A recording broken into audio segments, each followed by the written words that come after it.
Parents kick their pregnant daughter out of the house. 20 years later they visit her. Emma's cries blended with the sound of the rain. The young girl, her hair soaking wet, knelt on the cold stone steps in front of the mansion. One hand clutched a worn-out backpack, the other knocked on the heavy wooden door that remained shut. "Please, Mom, Dad. Don't do this to me." The door creaked open.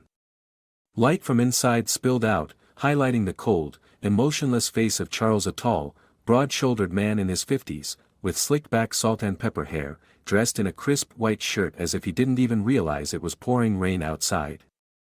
"You still have the nerve to come back to this house?" Charles growled each word. "Get out. You've brought enough shame to this family." "Dad," Emma sobbed, trying to get up, but slipped on the wet stone step. "I have no one else. I only have you and Mom." The clicking of high heels echoed from the hallway. Mary, the woman who always wore silk dresses with bows and pearl necklaces, appeared behind her husband, arms crossed, her gaze sharp as a knife. "Emma," she said coldly, "you know our family's standing. Reputation is everything. And you come back with that belly? You think we'll accept this?" I didn't have any other choice. David rejected me, my friends turned their backs. I don't know where else to go." Charles stepped back, as if he couldn't bear the sight of his only daughter, soaked to the bone, eyes filled with despair. "Then get out," he said. "Go find that bastard. He did this, he can deal with it. This house doesn't welcome girls like you." "Emma," a small voice called out behind them. It was Lucy, the long-time maid, her graying hair neatly tied up, her face full of worry. "Ma'am, it's so cold tonight. At least let her stay just for one night." Mary turned sharply, furious. "Stay out of this. This is a family matter. We don't need your opinion." "But she's your daughter," Lucy mumbled. "Emma is no longer my daughter," Charles shouted. "If she doesn't leave tonight, I'll call the police." What a disgrace. The door slammed shut in Emma's face. The wind howled, and the rain pelted her skin like needles. She collapsed, unable to get back up. Her trembling hand held her stomach where a tiny life was slowly growing inside her. "Baby," Emma choked, "I'm sorry. I wasn't strong enough, but we'll survive. I promise." She sat there, in the rain, like a discarded puppet. Memories of this house flooded her mind. When she was little, she ran around the yard, got hoisted onto Charles's shoulders, listened to Mary's lullabies. It all felt like a distant dream. Now, the people she once called family had cast her into a cold abyss. An umbrella opened above her head. Emma looked up, eyes swollen and red. "Miss, are you all right?" A man's voice asked. He was a passerby, around 40 years old, wearing a raincoat, his face showing concern. "I'm okay," Emma shook her head. I just need somewhere to stay." "You can't sit out here like this," he said gently. "My name is Andrew. I live at the end of the street. Do you want me to call a cab for you?" Emma shook her head again. I don't know where to go." Andrew looked at the luxurious house behind her and sighed. "Your family lives there." "They're not my family anymore," Emma closed her eyes. "They threw me away." She tried to stand, but her feet slipped again and she fell face down on the steps. Andrew rushed to catch her. "You can't stay out tonight," he said firmly. "I know a small church nearby. Father Tomas is kind. They often take people in. I'll take you there." Emma shook her head. "Thank you, but I need to stand on my own. I can't rely on anyone anymore." Andrew looked at her for a few seconds, then gently set the umbrella down beside her. "If you change your mind, my house is number 12, at the end of the street," he said. "Just knock." Andrew walked away, leaving the umbrella like a quiet message. Emma hugged it, biting her lip to stop the tears from falling again. She stood up, stumbling as she walked away from the familiar neighborhood, a place that was once home, now just a painful memory. "Emma? Is that you?" A sudden voice called out as Emma reached the night market. She turned around. It was Callie, her high school friend, now working at the little bakery. "Oh my God! You're soaking wet." Callie ran over and shoved a towel into Emma's hands. I got kicked out," Emma whispered. "What? What do you mean?" Emma didn't answer. Her eyes were vacant, her shoulders shaking. Callie pulled her into the bakery, where there was some light and warmth. "Sit here. I'll make you a cup of hot cocoa." A few minutes later, Callie placed a steaming mug of cocoa in front of Emma. "Now tell me everything," Callie said gently. Emma held the mug, her fingers trembling. "My parents, they couldn't accept that I'm pregnant. They kicked me out. I have no one." Callie bit her lip. "What about David? Didn't you love him so much?" "He washed his hands of it. Said the baby had nothing to do with him. I don't know where else to turn." "Oh, Emma, why didn't you tell me sooner?" "I was afraid of being judged, afraid of being pitted. I thought I could handle everything." Callie held Emma's hand tightly. "I don't know how to fix this for you, but you're not sleeping on the streets tonight. I'll call my aunt, she has a spare room in a boarding house on Maple Street. You can stay there for a few days, I'll take care of it." Emma was stunned. You'd really do that? What kind of person do you think I am?" Callie forced a smile. "We used to be best friends." Callie's phone buzzed. She answered, spoke for a few minutes, then turned back to Emma. She said yes. "Let's go." That night, Emma was brought to a small room at the end of an alley on Maple Street. The walls were peeling, the roof leaked, but at least it was dry. When Callie left, Emma collapsed onto the old mattress. She stared up at the ceiling, silent. "I really have been abandoned, truly." From the corner of the room, a cracked mirror reflected the image of a young girl, exhausted, her belly slightly showing. Emma reached out and gently touched her stomach. "I won't abandon you like they did to me. I promise." "Emma, are you sure you want to see David?" Callie asked worriedly as she watched Emma fixing her hair in the cracked mirror in the boarding room. Outside, the sky was still gray, thick clouds mirroring the mood of the young girl. "Yes. I have to try, Callie. After all, the baby is his." Callie bit her lip. "But, what if he hasn't changed? I'm scared you'll just get hurt all over again." "I'm not expecting much. I just hope he doesn't completely turn his back on me like my parents did," Emma whispered. "I need to hear it from him one last time." Callie sighed, taking a thin coat and draping it over Emma's shoulders. "I'm coming with you." "No, let me go alone," Emma shook her head. "I need to face this."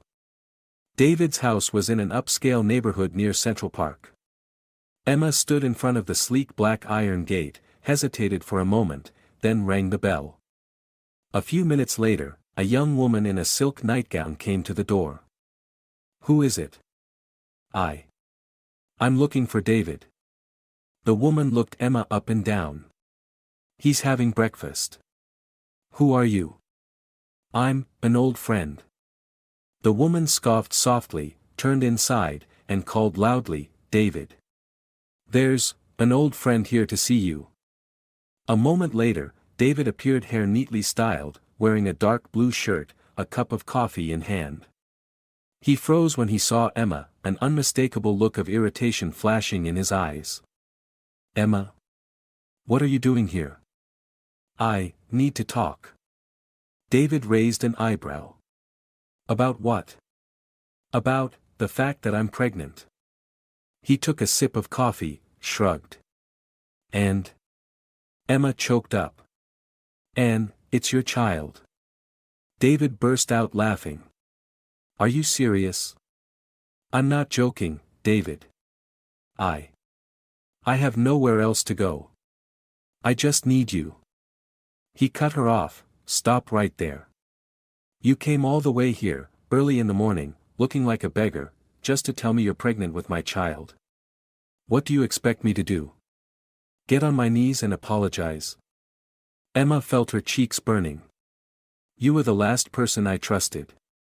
I didn't think you'd turn your back on me too. David stepped closer, his voice low and sharp. Emma, do you think I'm stupid?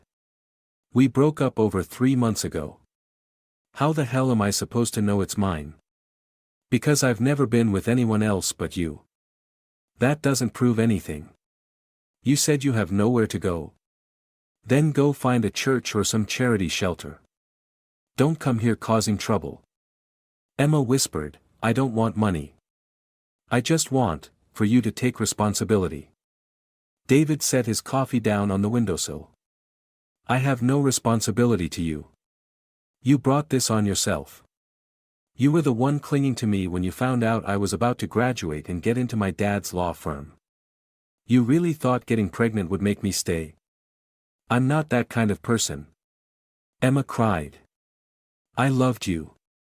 I trusted you. Yeah, and that's your problem. You trusted too much, David laughed. You think this is some soap opera. I don't love you anymore. And if you think this is going to change anything, you're way off. The woman from earlier popped her head out again, now wearing a coat over her nightgown. What's going on? Should I call security? David shrugged. No need. She's leaving. Emma looked at him, her eyes filled with both pain and fury. You'll regret this. David smirked. Good luck, single mom. He slammed the door shut. The sound of the lock turning echoed like a final sentence. Emma collapsed onto the sidewalk. She didn't even have the strength to cry anymore. Her belly ached, maybe from standing too long, maybe from heartbreak, maybe from sheer hopelessness. A middle-aged man walking his dog passed by, glanced at Emma, paused for a second, then kept walking. No one cared. No one stopped. She was just a lost silhouette in this enormous city. Her phone buzzed. It was Callie. Emma? Are you okay? I've been so worried. You were right. He didn't acknowledge it. He even insulted me. Emma, do you want me to come get you? No. I'll walk. I need to think a bit. Emma, don't wander around alone, it looks like it's going to rain again. I'll head back soon. Emma hung up and stuffed the phone into her jacket pocket.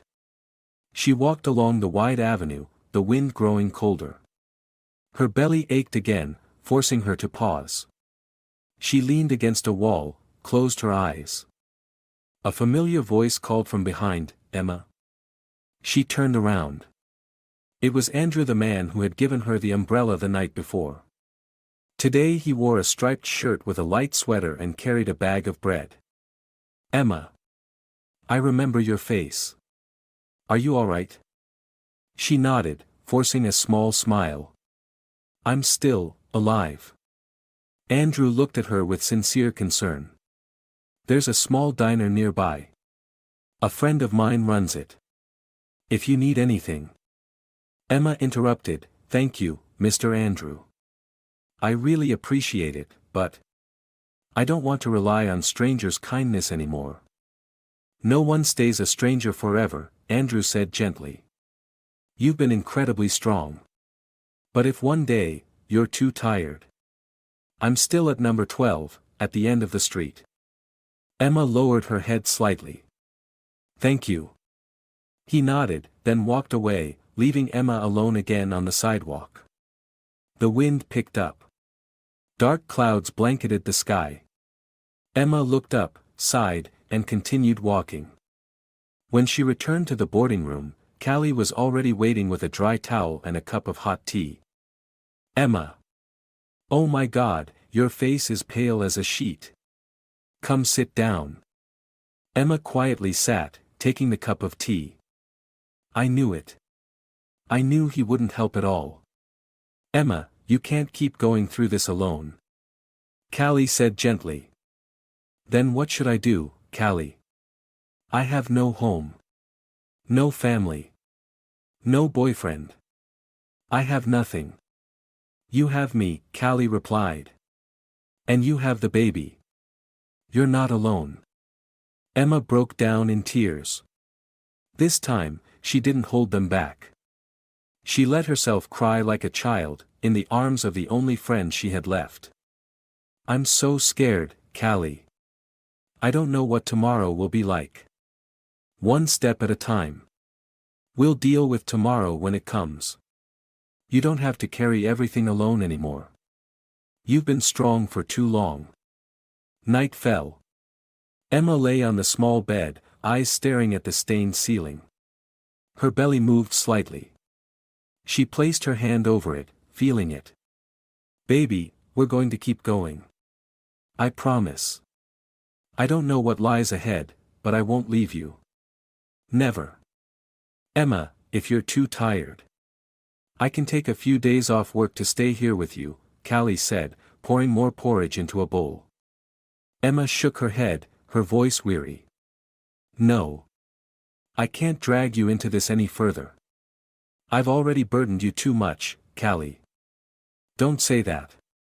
I just worry about you. You've been coughing a lot lately, and you're so pale. It's probably the weather. I just want to take a short walk, get some air. Callie sat silently for a moment. Then let me come with you. No need. I'll be back before dark, I promise. But the weather broke its promise. The winter wind picked up fiercely, and the sky darkened before 4 p.m. Emma shivered in her thin coat, walking along the familiar small park behind the boarding house. Her breath turned to mist, her fingers numb. The stone bench under the big tree at the edge of the park was still there. Emma sat down, sighing softly. Thoughts swirled in her mind. It had been a week since she was kicked out, since David humiliated her. She had no more tears left to cry. Maybe this is the end for us, me and my baby, she whispered to herself, her hand resting on her belly. Darkness fell quickly. The wind tore through the park, scattering leaves. Emma hugged her arms tightly around herself, but the cold had already seeped deep into her bones. Her belly tightened, sharp pain made her double over. No, not now, baby, please. She panted. The park was deserted. The streetlights flickered. A shadow slowly approached. Are you all right? Emma looked up. A man around 50, with a graying beard, wearing a gray wool coat, and holding a paper bag. You're sitting here alone in this cold? He asked. I'm Anthony. I usually come here to feed the stray cats. Emma nodded slightly, trying to seem alert. I just needed a place to rest. Anthony sat down at a polite distance from her. How far along are you? Almost 6 months. You're still very young, are you living alone? Emma looked away, hesitant. No family, no one. Anthony was silent for a few seconds, then reached into the paper bag and pulled out a loaf of bread, handing it to her. Take it. You look hungry. Emma stared at the bread for a moment, then took it with a quiet, thank you. I don't mean to pry, Anthony said slowly. But you can't be out here like this. The temperature's dropping below 40. Do you have somewhere to go? Emma. A voice called from a distance. It was Callie, running into the park, her coat billowing. You scared the life out of me. Callie panted as she reached them. You said just a short walk, it's already 7 o'clock. Emma forced a weak smile. I lost track of time. Callie glanced at Anthony, slightly wary. And you are? Anthony. I just happened to see her shivering out here. I didn't mean any harm, he said kindly. Callie nodded. Thank you. She's really weak. She shouldn't be out here this long. Let me help, Anthony said, standing up and gently taking Emma's arm. You need to rest. The three walked back to the boarding house together. At the door, Anthony stopped. If you need anything, I live just across the street, at the old auto shop, Anthony's garage. Come find me anytime. Thank you, sir, Callie bowed slightly. Emma whispered, thank you, truly. Anthony smiled. No one deserves to be alone in the cold like that. That night, Emma developed a fever. Her forehead burned, and sweat poured down her face. Callie stayed up all night, pressing cool cloths to her forehead, filled with worry. Emma, don't scare me like this. Emma opened her eyes around midnight, her voice hoarse. I'm okay, just cold. You've got a fever. I'm taking you to the clinic tomorrow. No. I don't want to cause trouble. Shut up. Let me take care of it. The next morning, Callie helped Emma out of bed. They took a cab to St. Paul Community Clinic. The elderly nurse shook her head after reviewing the ultrasound results. She's severely malnourished. The baby is a bit weak. She needs complete rest and proper nutrition. Callie frowned. But, what can you do for her? She doesn't have insurance. We'll prescribe some light medication and provide a few basic nutritional supplements, the nurse replied. But the best thing is rest and a balanced diet. That afternoon, Anthony came by with 2 large bags. This is milk, cereal, and nutritional porridge. I also have some of my late wife's old maternity clothes. She left quite a few things behind. Emma was stunned. You didn't have to do this. I'm not doing this for thanks, Anthony said softly. I once had a daughter. She passed away young, from illness, and since then, I've always thought, if I can help someone. Callie was choked up. You're so kind. Anthony looked at Emma. You have to live. For yourself, and for the baby. You're not alone. Emma began to cry. Thank you so much. In the days that followed, Anthony visited often, bringing hot soup, some fruit, sometimes even a few old comic books. My daughter Valerie would have loved these, he smiled, placing a hand gently on Emma's belly. Let's call her Valerie, okay? Emma froze. How did you know I was planning to name her that? I didn't. Just thought, it's a beautiful name. It means strong. Just like you. Emma smiled through her tears. Then, my daughter will carry that name. Valerie. Emma, come on. Breathe in deeply. Callie. I can't take it anymore. Just a little more. You're almost there. Emma's cries of pain echoed through the cramped back room of the clinic behind Maple Street. Sweat soaked her hair, and her hands clutched the old bedsheet tightly. She screamed one more time before going limp. The baby's crowning. All right, one last push, Emma. Ah. And then, a cry rang out weak, but clear. It's a baby girl, the nurse exclaimed, cleaning the newborn and wrapping her in a blanket. Both mother and child are fine. You did so well, Emma. Callie burst into tears. You did it. Oh my God, Emma. Emma gasped for breath, her eyes dazed but glimmering with light as the nurse laid the baby on her chest. Hello, sweetheart. Valerie, my daughter. Valerie, tiny and fragile, squirmed slightly, her cries quieting as she rested on her mother's chest. Emma kissed her forehead, tears rolling down her cheeks. You came to me in the darkest moment, but you're the reason I'm still here. A few days later, Anthony stopped by the clinic with a repainted pale pink baby stroller. It's not fancy, but it's sturdy, he smiled. I've been fixing it up the past few days. Callie took the stroller, touched. You're too kind, Anthony. I don't even know how to thank you. Don't thank me. As long as mother and baby are healthy, I'm happy. Emma carried Valerie out tiny and calm in her mother's arms. Would you like to hold her? Emma smiled tiredly. Anthony looked a little unsure, but gently reached out, carefully taking Valerie into his arms. She's so light, and her eyes are so big, he whispered. Emma named her Valerie, Callie said. It means strong. That's a beautiful name, Anthony nodded.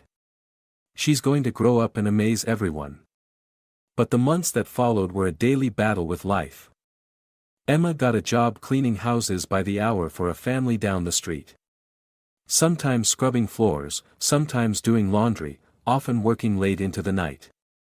Can't you take a few more weeks off? Callie asked, seeing Emma return with Valerie in her arms, barely able to stand. No, if I stop, who's going to pay the rent? Emma replied, her lips pale. Callie said nothing, placing a bowl of hot porridge on the table. I already submitted my resume to the bakery. If they hire me for evening shifts, I can give you a little extra. Callie, no. You've done too much for me already. I can't. Shut up. That's what friends are for, you idiot. Emma laughed, but tears welled up again. You don't understand, every morning I wake up, I just look at Valerie, and I tell myself, I can't give up. But my body.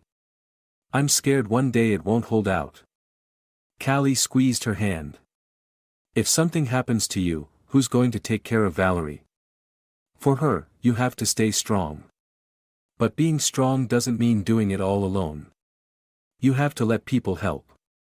Anthony continued to bring milk, diapers, and old baby clothes for Emma. The ladies from the church group donated them, he said. I'm just the delivery guy. They're really kind, Emma said with a weak smile, taking the bags. Thank you, Anthony. Raising a child alone is a long journey. But you're not alone anymore. Emma held his hand tightly, emotional. I know, if it weren't for you, I couldn't have made it. Anthony gave a warm smile. Now that Valerie's here, I feel like I've been given a second life. When Valerie was 8 months old, Emma got a new job part-time waitress at a small diner owned by an old lady named Teresa in the local market district. As long as you're hardworking, that's all I need, Mrs. Teresa said in a booming voice. I don't care if you're pretty, I care if you're honest and diligent. I have a small child, would it be okay if I bring her with me? Emma asked hopefully. Of course. I've got a cradle in the kitchen. I was a single mother once too. You think I don't understand? Emma almost cried. Thank you. I promise I'll work my hardest. Mrs. Teresa waved her off. Just start tomorrow morning. On her first morning at the diner, Emma brought Valerie along in the old stroller Anthony had given her. Be good, okay? Mommy's working at a new place today, she whispered. Mrs. Teresa showed her to the kitchen, pointing out where to place the stroller, a spot with a curtain and a small fan. Keep the baby here. If you need anything, just holler. All day, Emma served tables, wiped counters, carried food. Whenever she had a moment, she peeked into the kitchen to check on Valerie. The baby either slept peacefully or stared up at the ceiling, occasionally giggling. You're such a good girl, Emma whispered, kissing her daughter's cheek. At night, back at the boarding house, she collapsed onto the floor, her legs aching, her hands red and raw from hours of dishwashing. Callie sat beside her, gently placing a damp cloth on her hands. Does it hurt? No, it's worth it. For Valerie. Yeah. Every day she grows, laughs more, and looks at me with those trusting eyes. I know every sacrifice matters. Callie smiled softly. I've never seen anyone love their child the way you do.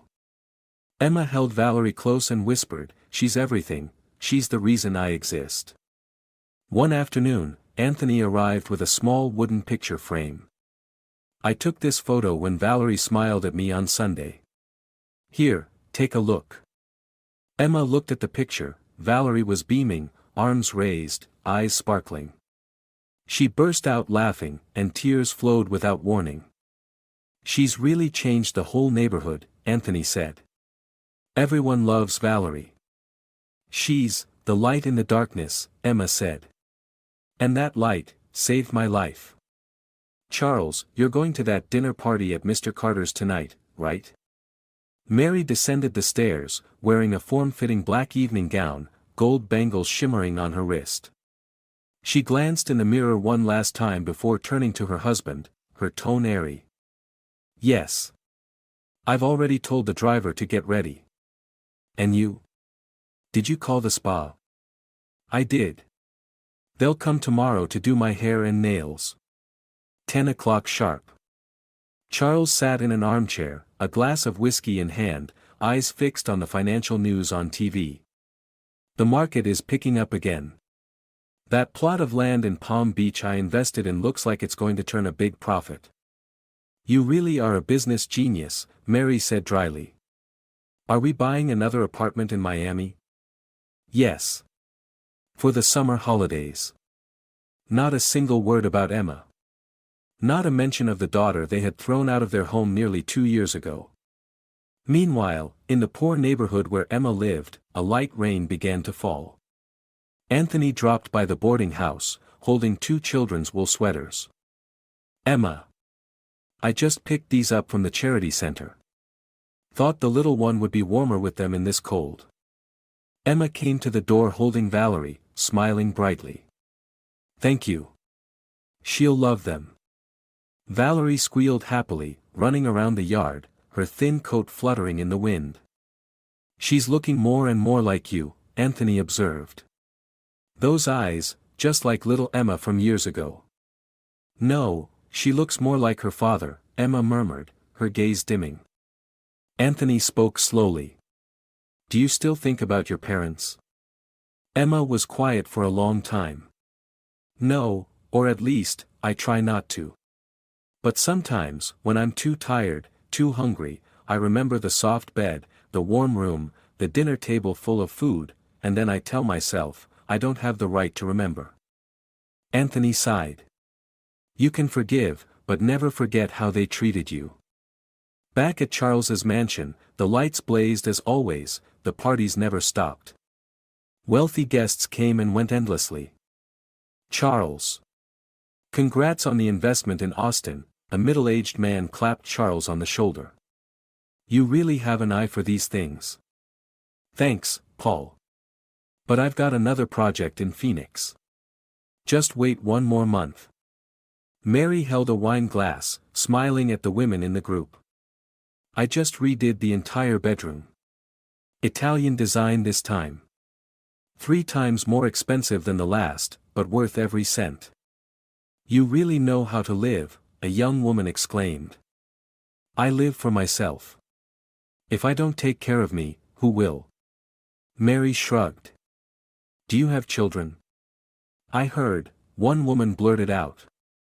Mary froze, but immediately composed herself. "No. I don't. I once had a daughter, but she betrayed our trust. I haven't considered her my daughter in a long time." The table fell silent for a moment. Then Mary smiled, breaking the tension. "But that's all in the past. I live in the now. And I'm happy." At that same time, Callie was cutting Valerie's first birthday cake. A small homemade cake with a thin layer of frosting.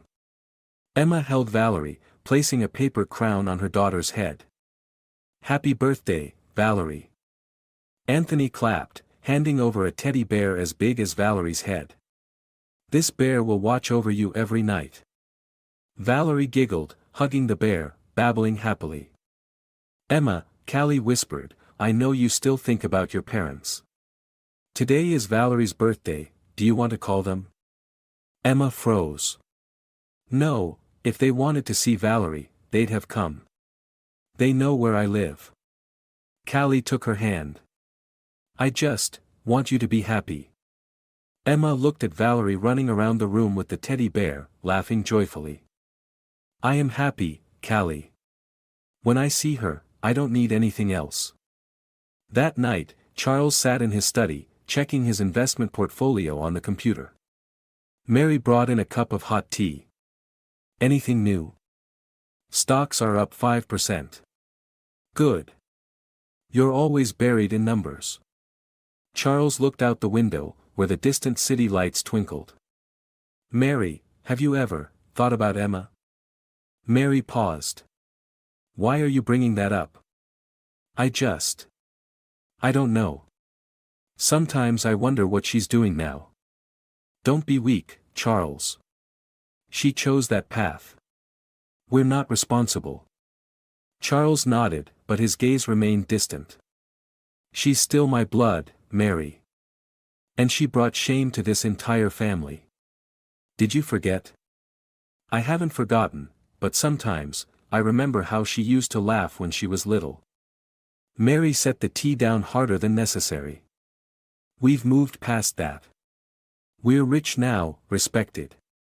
Don't let emotions shake everything we've built. Charles said nothing.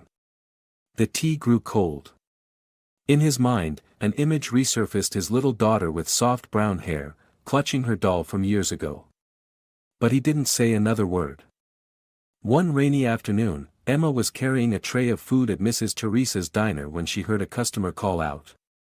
Another plate of cold cuts, please. She turned around. It was a man in his 50s, wearing an expensive suit, sitting next to an elegant woman. Emma froze. It wasn't Charles or Mary, but it was one of their friends, Mr. Richard, who used to visit Emma's house often when she was little. You're Emma, aren't you? Emma gave a faint smile. Hello, Mr. Richard. My goodness. I thought you went abroad or something. I never expected to see you here. I've been working here for over a year. The woman beside him asked, Who's Emma? Charles and Mary's daughter. I used to carry her all the time, Richard explained. Charles and Mary have a daughter, the woman asked in surprise.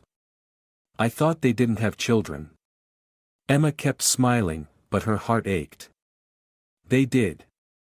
But I guess they don't mention her, Richard said softly. Emma lowered her head. Enjoy your meal. She turned away, walking quickly, heart pounding. That phrase, I thought they didn't have children, cut like a knife. That night, when Valerie was asleep, Emma sat alone on the porch, hugging her knees. Anthony sat beside her silently. Someone who used to know my parents came into the diner today, Emma said. They thought I didn't exist. Anthony looked at her, his expression thoughtful. They might deny you. But Valerie is proof that you existed, that you lived, and that you fought. Sometimes. I wish I could disappear too. So no one would have to be ashamed of me anymore. Don't ever say that, Emma, Anthony said firmly. You're a wonderful mother. And Valerie will grow up grateful for that. Emma buried her head on his shoulder, crying silently. Charles. The stock from your investment just crashed. Are you listening? Mary screamed, holding her phone, her face pale. Charles stood frozen by the office window, the laptop screen behind him still glowing red with plummeting charts. I don't understand, just last week it was rising, this can't be happening. You don't understand. Mary shouted. You threw all our savings into that stupid project. What about the apartment in Miami? The mansion in Austin? Charles collapsed into the chair, his hands holding his head. They said it was a guaranteed deal, high potential, they said. They said you're a fool. Mary shrieked louder. It's all gone. We still have this house. No, Charles. I mortgaged this house 3 months ago to invest more. And you agreed. Or did you forget that too? Charles stared at her. Then, what do we have left? Debt. And a house that's about to be repossessed by the bank. Silence filled the room for several minutes. Charles walked to the liquor cabinet, poured himself a whiskey, his hands trembling. I can't believe it. I used to be the most successful one among my friends. Mary dropped onto the sofa, kicked off her heels, her hair in disarray. So what now? You plan to sit there and cry? You think I don't want to die? Don't talk nonsense. You die, and who's left with the mountain of debt? Mary screamed. Charles slammed the glass down onto the floor. Whiskey splashed everywhere. Shut up. You think you're so clever. You followed me into the investment too. Because I trusted you. I'm your wife. And now what, Charles? We've lost everything. A week later, the luxurious mansion that once symbolized the Morgan family legacy was officially repossessed by the bank. Charles and Mary packed their clothes into suitcases, their eyes lifeless. No maids, no chauffeur, no one standing at the gate to see them off. This is the motel I found. At least it has hot water, Mary said, handing over a printout. Charles said nothing. He stared at the locked gate, the once pristine garden now wilted and neglected. I never thought we'd end up like this. It's not over yet, Mary scoffed. There are still dozens of creditors calling every day. They got into a taxi, neither saying another word. At the same time, in the Maple Street boarding house, Emma was folding clothes for Valerie when Callie walked in, holding a newspaper. Emma, you won't believe this. What is it? Look. Callie opened the paper, pointing at a small headline, Businessman Charles Morgan bankrupt after series of failed investments. Bloomfield Mansion repossessed. Emma froze. She took the paper, eyes locked on the bold print. They lost everything. Looks like it. I even heard they're renting a temporary place somewhere. No one recognizes them anymore. Emma stayed silent for a long time. You okay? Callie asked gently. I'm okay. I just never thought this day would come. Do you feel satisfied? No. I just feel sad. Callie quietly hugged Emma. You're really something else. Emma smiled, stroking Valerie's hair. I never wished for them to suffer. I just wanted them to know what it feels like to be abandoned, to be lost, like I once was.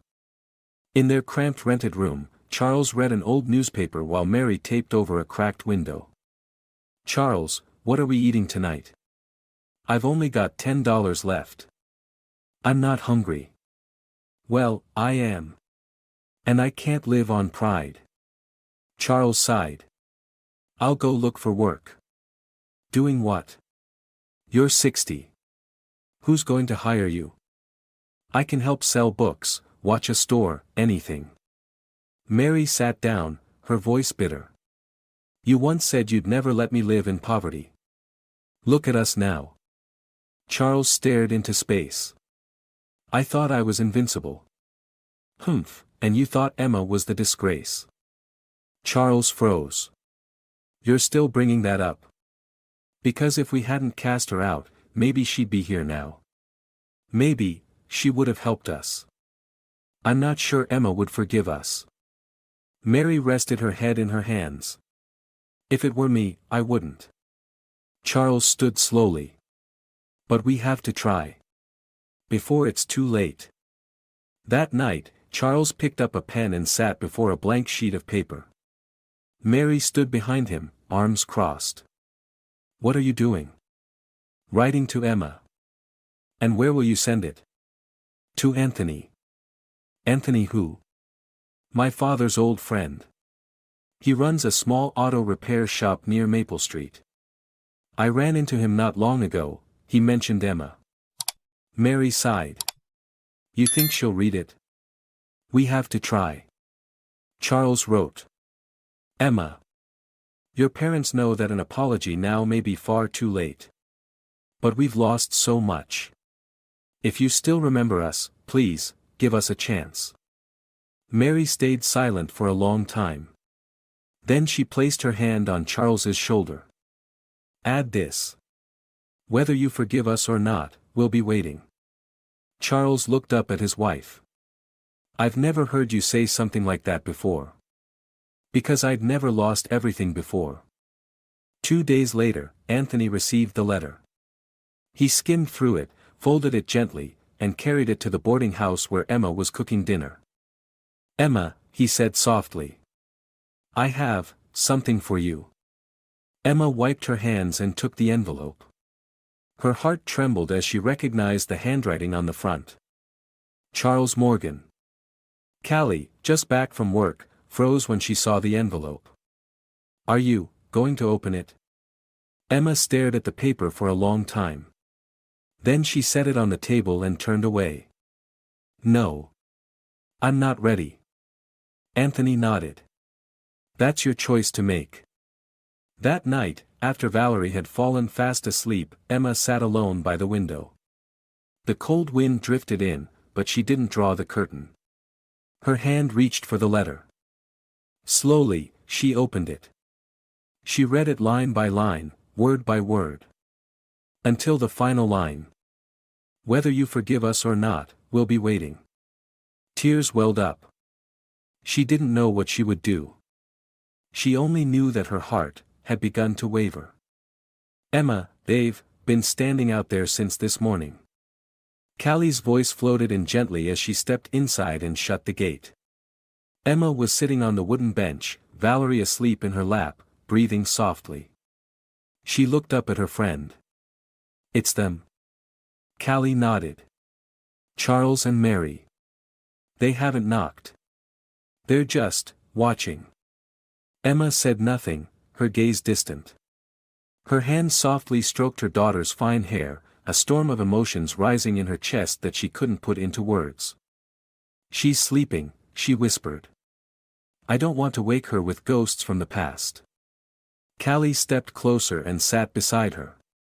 But you have to decide. They're still standing there, in the cold, without an umbrella.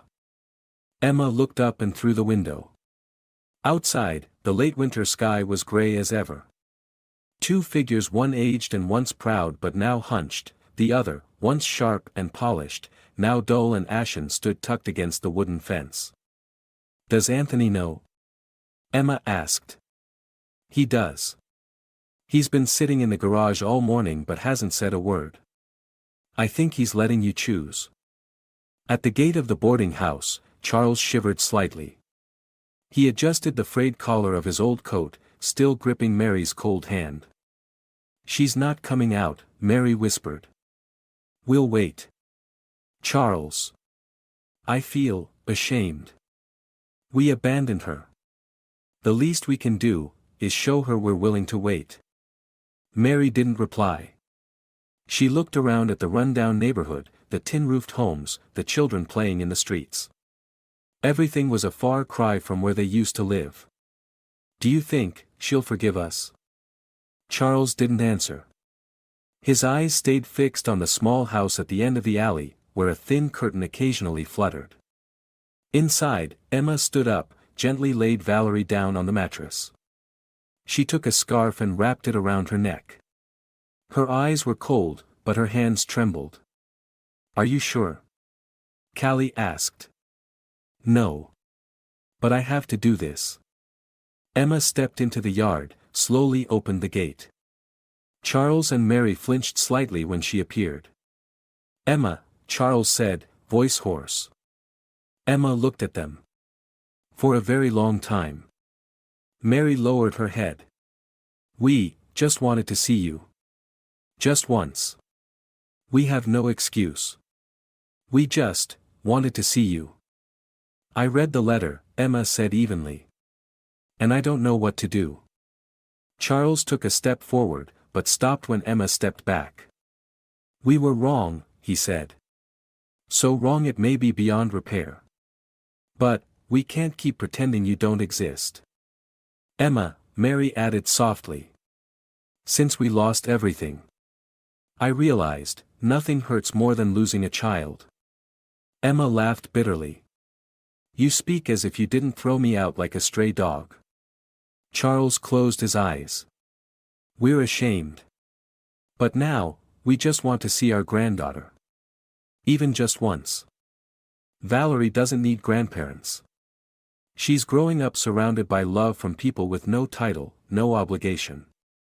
Emma, Mary whispered. We're not asking for forgiveness. Just a chance. Emma. A small voice called from inside the house. Valerie had woken and came running into the yard, still half asleep. Mommy, who are you talking to?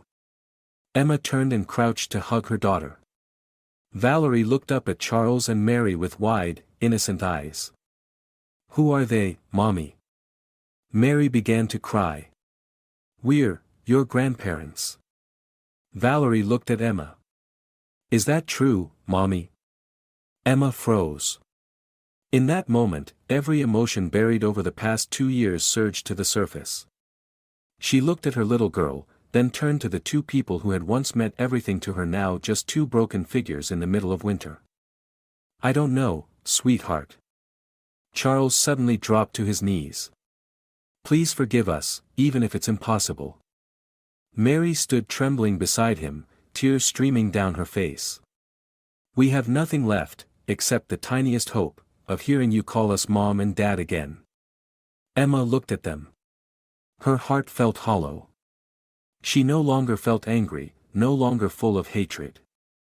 She was just tired. Come inside, she said softly.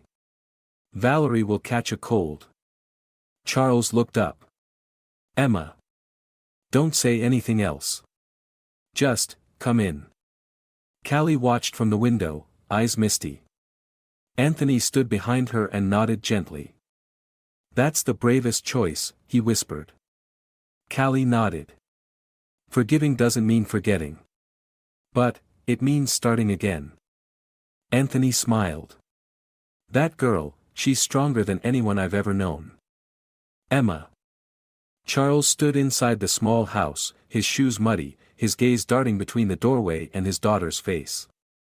Mary clutched the worn strap of her old fabric bag, unable to lift her eyes.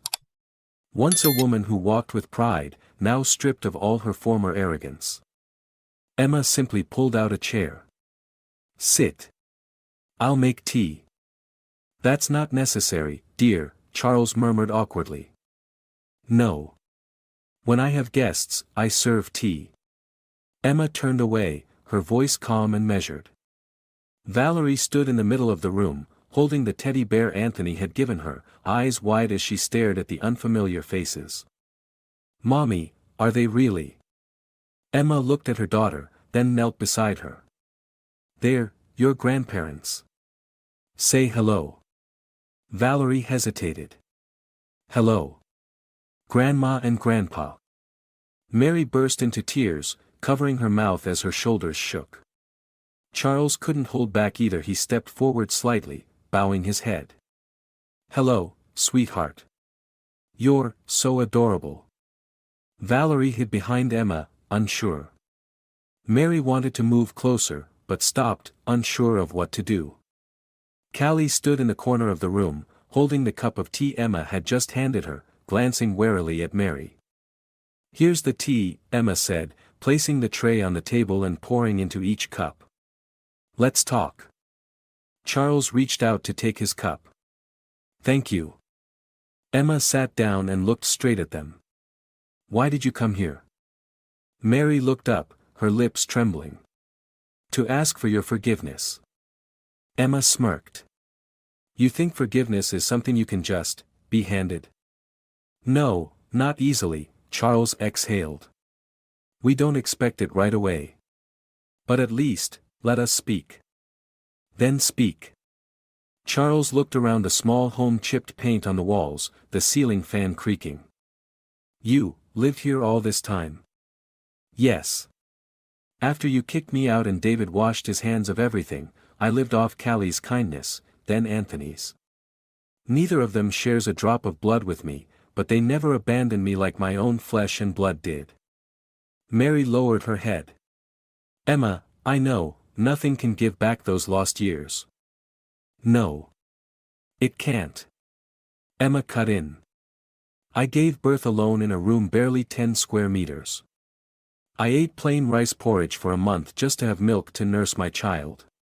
Every time Valerie had a fever, I walked over 3 kilometers to the clinic. Did either of you know that? Charles stayed silent, unable to meet her eyes. Every night, after she fell asleep, I'd sit and stare at her, asking myself, I used to be part of a wealthy family, how did it come to this? Sweetheart. Don't call me that, Mom. Emma snapped, her eyes red. I called you that once, that night in the rain. You stood behind Dad, clutching your chest, eyes filled with disgust. You turned your back on me. Mary trembled. Because I was scared. Scared of what people would say, of friends, of a broken family. I was weak. I was selfish. Yes. But now there's nothing left to fear anymore, is there? Once everything's gone, you come back, say sorry, and ask to be forgiven. Charles spoke up, that's right. We've lost everything. And that's the price we had to pay. Valerie tugged at Emma's hand. Mom. I'm scared. Emma bent down to pick her up. It's okay, baby. Everything's all right now. Callie stepped in. Emma, how about I take Valerie to the park for a bit? Emma nodded. Thank you. Valerie looked back at the 2 grandparents and waved gently. I'm going to the park now. Mary whispered, have fun, sweetie. The door closed, leaving the 3 of them in the small, cramped room heavy with silence. I don't know if I can forgive you, Emma said. I'm not a saint. No one expects you to be a saint, Charles said quietly. I just hope, to be a father again. Even if just in your eyes. Emma let out a sad laugh. Father? That sounds strange.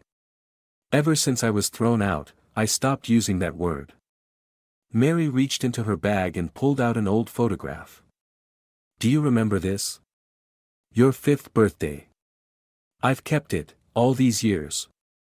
Emma looked at the picture, a little girl in a pink dress, beaming between her parents back when they were still a family. But those people are dead, she said softly. They don't exist anymore. Charles placed his hand on the table. Then let these 2 strangers start over. Emma bit her lip. Tears fell. I don't hate you anymore. But the scars are still there. Mary's eyes filled with tears. Then, if you don't hate us, can we try again? Emma gave a small nod. Not for you. For Valerie. Charles looked at his wife, eyes glistening.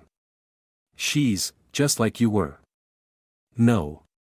She's stronger than I ever was. Mary whispered, can we visit her regularly? Emma, Charles hesitated. If you need anything, just say it. Emma stood up, her eyes dry. I don't need anything.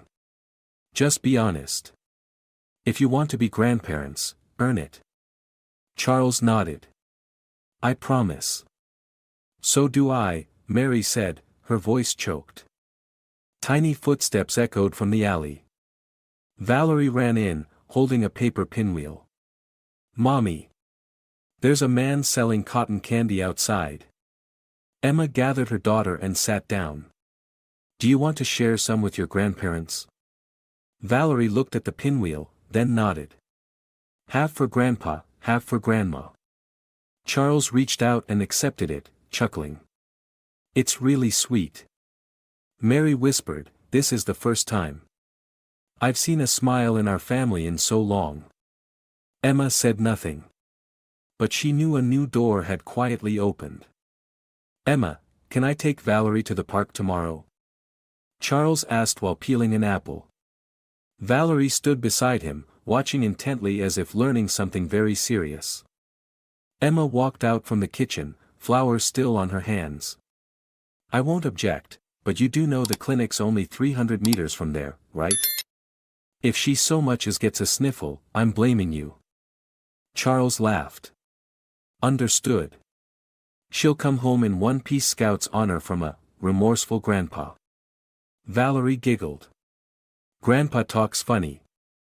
Mary watched quietly from the corner of the room. She didn't say anything, just stood up and began wiping the worn wooden table. Emma, she said softly, I finished the little green dress for Valerie yesterday.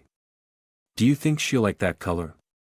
She'll like anything if it's from you, Emma replied, her tone neither warm nor cold. But you don't have to go to so much trouble.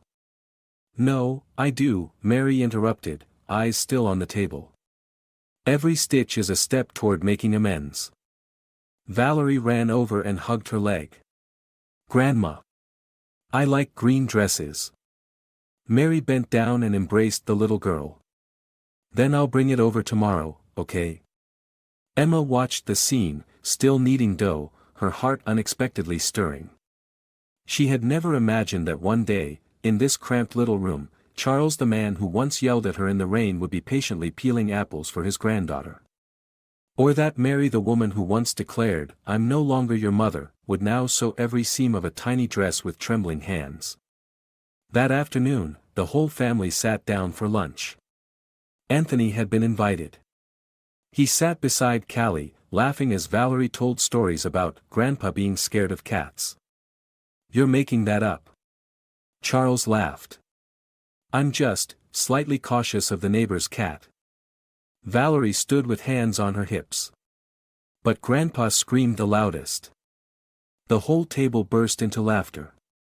Emma stayed quiet, looking around. The first smile that crossed her face during that meal wasn't bright but it was real. Anthony, Emma said, placing a piece of fish on his plate, if it weren't for you, this meal wouldn't be happening. Anthony waved a hand. I only opened the door. You're the one who stepped out of the darkness. Callie added, I've seen Emma cry, hurt, hit rock bottom, but I've never seen her give up. Mary looked at Emma. And you've taught me what unconditional love truly means. Charles nodded. And courage. Valerie, still chewing, nodded vigorously. Mommy is a superhero. No one's as strong as Mommy. Emma laughed. Mommy's just a mom, sweetheart, not a superhero. Valerie shook her head, superheroes can be moms, and moms can be superheroes. Anthony winked, that line belongs in the Golden Book. That afternoon, while Valerie napped, Charles sat on the front step, holding a cup of cold tea. Emma stepped outside and stood beside him. Thank you, for giving us this chance. Emma crossed her arms. I haven't forgotten the past. I know. But I choose not to carry it forever. Charles nodded. You're stronger than I ever imagined. Emma sat down next to him. Maybe because I had nothing left to lose. And then Valerie came along. She made me realize that forgiveness isn't about whether someone deserves it. It's about me needing to be free. Charles stayed quiet. If one day, there's something I can do for you, anything. You're already doing it. By being a grandfather. I used to think I wasn't worthy. No one is. But at least, you're trying. Charles smiled, a glimmer of light in his eyes for the first time. In the living room, Mary was brushing Valerie's hair, strand by strand. Grandma, why is your hair white? Because I'm old, sweetheart. Did you ever do something bad? Mary's hands paused. Yes. I did something wrong, to your mother. Then what? I regretted it, and I said I was sorry. I just hope to be loved again. Valerie thought for a moment, then smiled, I love you. So that means you're loved again, right? Mary hugged the little girl tightly. Yes. I'm loved now. Emma stood at the doorway, listening to the entire exchange. She turned away, hiding the tear that escaped her eye. A week later, Emma hosted a small dinner. Mrs. Teresa, the former diner owner, was invited, along with a few kind neighbors. No wine, no candles, just bread, vegetable soup, and laughter. Mary brought the promised green dress, and Valerie wore it, running around and shouting. I'm a princess. Mommy is the queen. And Grandma is, the green dress fairy. Everyone clapped, and Anthony announced grandly. I hereby crown you Princess Valerie of the Kingdom of Resilience. Callie clinked her glass of orange juice with Emma's. Hey, this kingdom needs a queen. You ready? Emma smiled. You think I can rule a citizen like Valerie? Callie winked, easier than being a single mom. Emma looked around the room, filled with faces who had stood by her when she had nothing. And now, even those who had once hurt her, were here, blending into the warm light of real joy. That night, after the guests had left and only family remained, Emma sat beside Valerie's bed, singing her to sleep. The soft yellow light glowed on the wall where photos hung. Photos of Valerie with her mother, with Callie, laughing with Anthony, and the newest one, Valerie holding Charles's hand, clutching a balloon, Mary leaning down to kiss her cheek. Emma sat in silence. She gently placed the photo into a frame and hung it in the center. My sweet girl, she whispered, we made it. Valerie mumbled in her sleep, Mommy, is the green dress fairy real? Emma whispered back, yes. And she just stitched Mommy's heart back together. The next morning, as the first spring sunlight streamed through the window, Charles stepped into the yard holding a cup of coffee. Mary followed, carrying a small blanket. Emma was hanging laundry. She glanced at them and gave a small nod. Did Valerie sleep well last night? Mary asked. Very well. She dreamed that you both turned into dragons. Charles laughed, friendly dragons or scary ones? Friendly. But she still knows, you used to be scary. All three of them laughed. Valerie ran out the door, holding her crayons. Grandpa. Grandma. Mommy. Today I'm drawing our whole family. There'll be a dog, a cat, flowers, sunshine, Grandpa slicing fruit, Grandma sewing dresses. Emma stroked her daughter's hair. And what is Mommy doing? Valerie grinned from ear to ear, you're sitting in the sunshine, smiling. Charles paused. She really captured it perfectly.